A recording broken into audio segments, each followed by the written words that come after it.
Ooh. Coronavirus. No.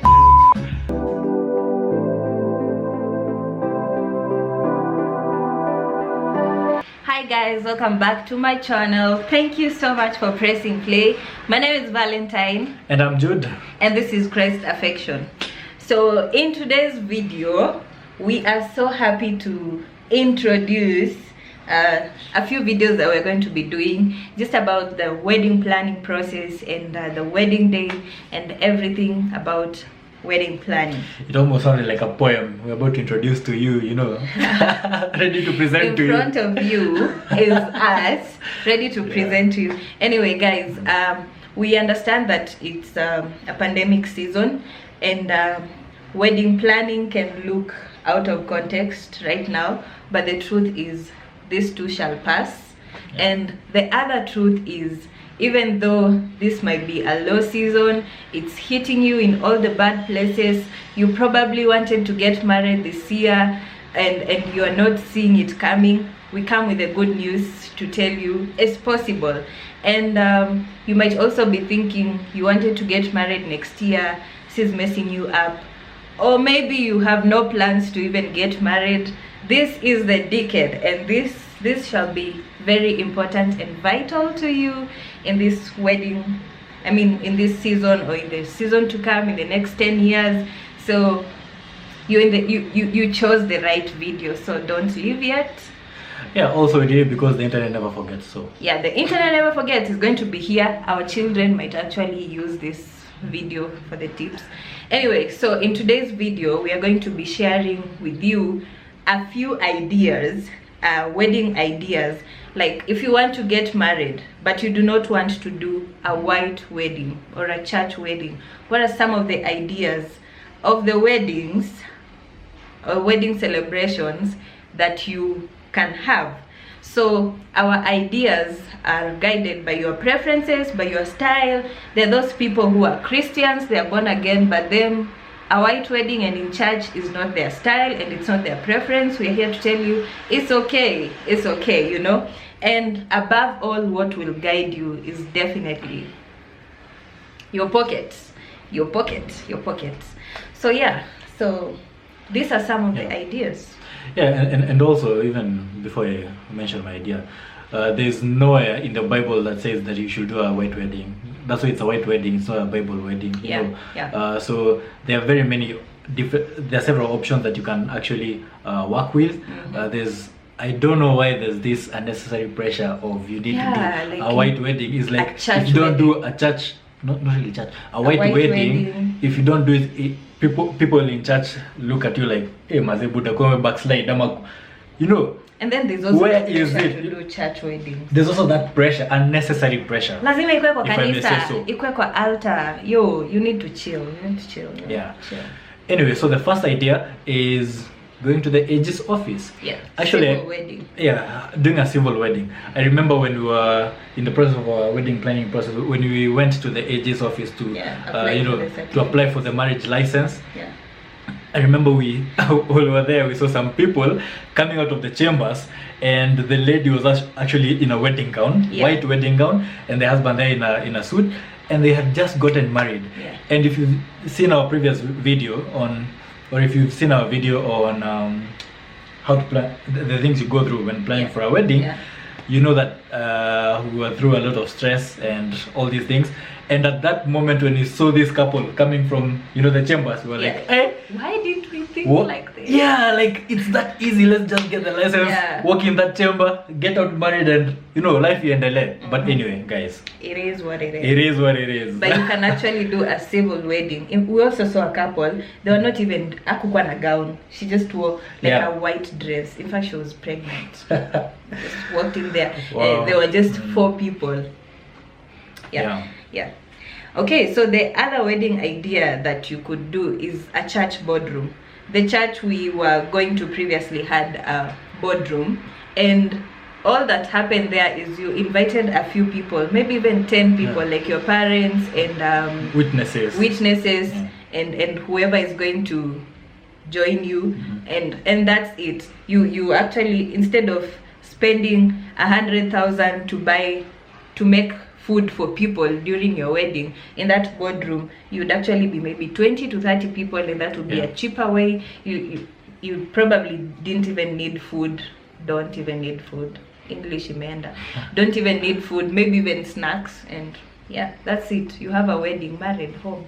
Yeah, and you don't necessarily need to do that when you don't have money. You might have money, but your priorities are more than, you know, having to spend a lot of money on just throwing a big celebration. So at that particular moment, that might be what will work for you. You know, we have friends who had money and they still did a boardroom wedding. You so probably don't like crowds. Wow. Yeah. Good point. Yeah, so the other idea is you can also do it in a normal drum rolls. This was actually this was supposed to be our wedding. This was the wedding we wanted. So before we give you that secret, drum rolls. Okay, yeah. So this is an idea that we considered for a while until kilieleweka. But it anyway, each other itself. Yeah, but if it works for you, well and good. Yeah. So actually, I have some friends from, you know, back in campus. They actually did this. Yeah. So it's not a new idea. So anyway, this idea is during a normal Sunday service. So the, you know, church program inaendelea as usual. Then in between there, the pastor slides in, you know, public service announcement, we have a wedding. Yeah. And you're there and say your vows. You still as you be in a, you know, gown wedding, white wedding gown, and, you know, and all dressed up. But you can be better. smart and all that. Yeah, if it makes you feel better, and you have your witnesses there, and yeah, you get wedded there, and the sermon happens, and you are, you know, after that you're whisked away, and you go with your peoples, and you go maybe somewhere, eat, take photos, and that's it. You're actually married. Actually, if you go to Deliverance Church, if they let you, this was our idea. Now, unaweza copy and paste. Our idea was, you see how on Sunday they pray for children, dedication, kunaongana yo time. If they let you, if the pastors allow you, during that period, actually mnaweza simamishwa, seme today so and so is getting married. If first service is your jam, second service ama third service, and you say your vows, mnashikanishwa, and people clap, and then time ya sadaka ndo time yenye mnaweza peana keki if you want to. Then you see how there's usually that period and visitors and the preachers, they walk out before the rest of the congregation. You also walk out with them, mnaenda pale boardroom annex, mnangojea kidogo. During the next service, time hakuna commotion hapo nje, you get into your car or vehicle with your family, and that one is good because even your family members can be there. Then you go home, maybe have lunch together with a few people, na hipo too. Just like that, you're married. So the other one is actually combining your Rura show and your wedding. This is also one spot where we missed it, and we were like, wow. Our Rura show, if you're watching and you do not know what Rura show is, it's the traditional dowry presentation. Celebration. Celebration. Yes. Payment, controversial payment. Yeah, that one where you pay dowry. So ours actually ended by 5 p.m. tulikuwa tumemaliza. My mom is a pastor.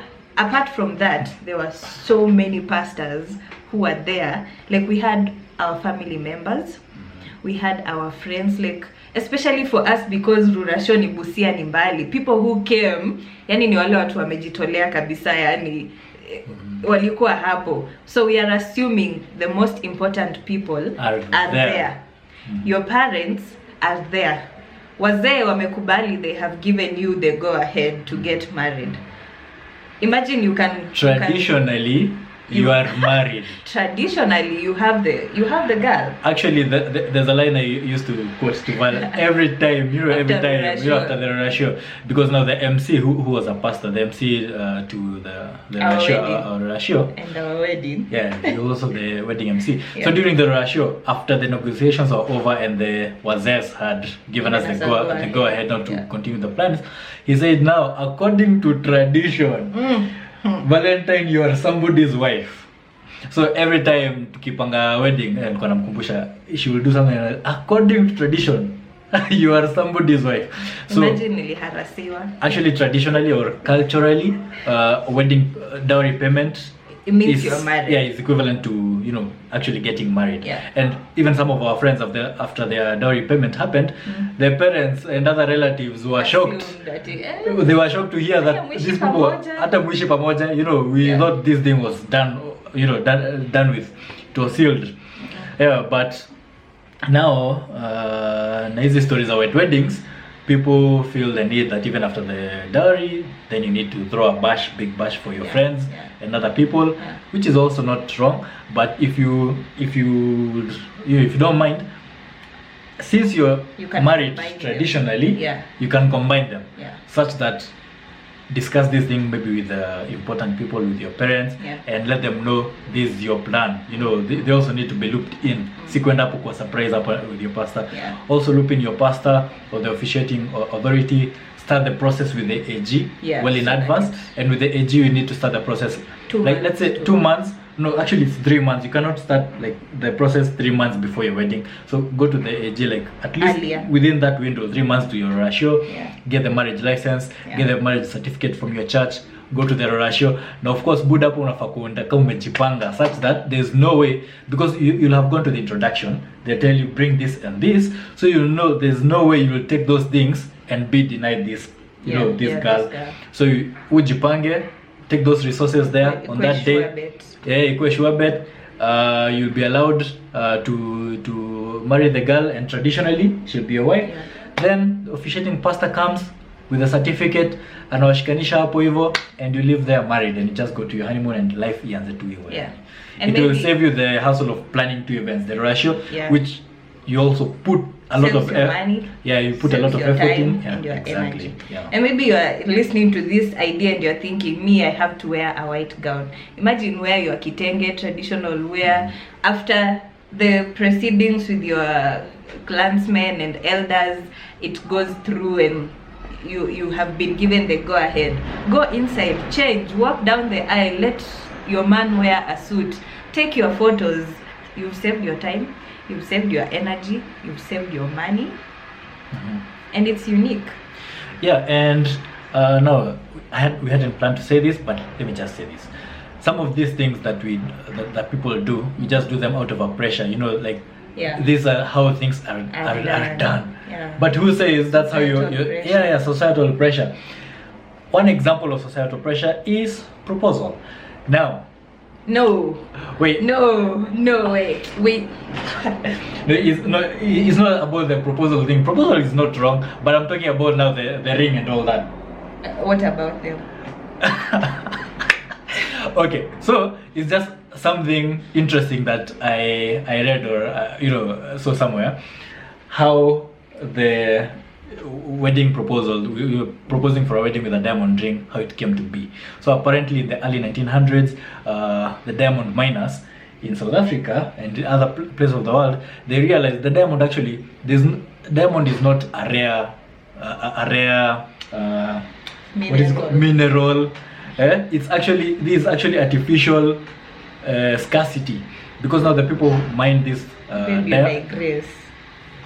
people who mine.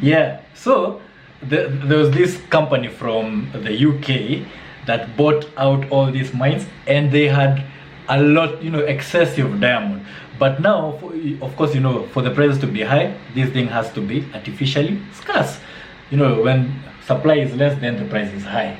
Basic economics. So this is the point. They paid people in Hollywood to actually propose using diamond ring, because now they knew movies and all these things they like drive culture, or like they inform what other people will do. So they had all these celebrities in Hollywood propose using diamond rings. Then it became a societal norm or expectation that when you are doing a proposal, you need to do that using a diamond ring. And that's how they were able to really improve or boost their sales for the diamond. And yeah, that's how they still control the global supply of diamond by artificial scarcity. To our video, digression. The relation is that you don't need to do what people do. Maybe there's something that drove that you do not know. Okay. So yeah. Okay. Anyway, next point. Yeah, so another wedding idea is you can do an evening or afternoon wedding. Yeah. So instead of having to start your wedding in the morning, so your maybe church service from maybe let's say 10 a.m. or 11 a.m. then later on reception, you can not really squeeze, but you can plan for everything to happen in the afternoon. And the reason, limited time. Yeah, tell them why afternoon or evening will work. Will save on cost. So if you're going to do an afternoon or an evening wedding, you are going to save, instead of having cake and food at the same time, you can actually give people snacks for the evening. Like they have tea and a snack and cake, and that's it. So you can also limit your time. There are these service providers who you can negotiate with. If it's chairs, if they're going to give you chairs for 3 hours, it's going to be cheaper than giving you chairs or instruments or the MC for the whole day. So that way you have just slashed your cost into a half. Yeah. So maybe some things that might be hard for that is if the people who will be attending your wedding are coming from far, they might need to travel, Wajipange. Imagine wajipange. So it's usijifinye kwa sababu ya watu sana. Yeah. Exactly. Yeah. So if you're watching this and you're thinking, what if this corona thing just goes on and on this year, next year, God forbid it does, and I want to get married, how can I get married? Yeah, so one idea or something that I've seen someone do is, now this assuming that you also had gotten your marriage license and certificate before the ages offices are closed, is you can do it in a church boardroom or church sanctuary or wherever with the officiating minister there. Then only the key people will be there, maybe your parents and what are they called? Spouse's parents. Yeah, by you I mean the both of you and the witnesses, the best couple. Yeah. So you're there, then your friends join you via maybe Facebook Live or IG Live, and they'll be tuned into your wedding or Zoom. Yeah, and they'll attend that wedding virtually, and you'll get married, and they'll get to experience it and see it, though not in person. And imagine you'll be married. Oh, and another way, it's not really a type of wedding, but it's just a bonus. A modification, bonus. A bonus tip is, if you're planning all these things and you're still thinking it's not cutting your cost, you can actually invite people, and in the wedding card, let them know that they're going to pay for their food. There's not going to be food. For example, that evening wedding or afternoon wedding, you can actually invite them, but in the card indicate that food is going to be at a cost, or there's not going to be food. Hakuna mtu atakunyonga. Yeah, because it's your wedding. Yes. Yeah. Also, this is something we haven't really figured out, and I'd love to hear your views maybe on the comment section, is what happens to the people who are already planning a wedding. You had not started the AG process of getting your marriage license, and assuming this situation drags to the end of the year, if you found yourself in this situation, what's your plan? What are you doing? Maybe you can give us some of those things or tips, some of the things that you're doing. We understand it's really hard time, really trying time. Just give us your ideas. What are you doing? Because now even we understand people cannot travel from outside Nairobi and get into Nairobi, especially for a wedding, and nothing can happen right now. So what are the things that you are doing to even encourage yourself? But we are praying for you, and we pray that God will give you peace and wisdom during this time as you plan and you think. And for all we know is this will pass. Trust me. Kila kitu chini ya jua inapita isipokuwa neno la Mungu. So it will get better. It has to. Yeah. Thank you so much, guys, for watching this video. We hope you enjoyed it. If you have any other ideas or tips, please make sure you leave them in the comment section below. Comment there, put your tips there. You never know, they're going to help someone now in the times to come, and this is why we're doing it, to help other people go through these things smoothly. So if you haven't subscribed yet to this channel, it will please our hearts that you subscribe. Make sure you give our video that thumbs up. Make sure you give our video a thumbs up, because it really helps with the YouTube algorithms. And follow me on Instagram, Valentina the Writer. You can follow Jude at Jude Mwangi. I don't think it's really important, but follow him. I will see you in our next video. Bye.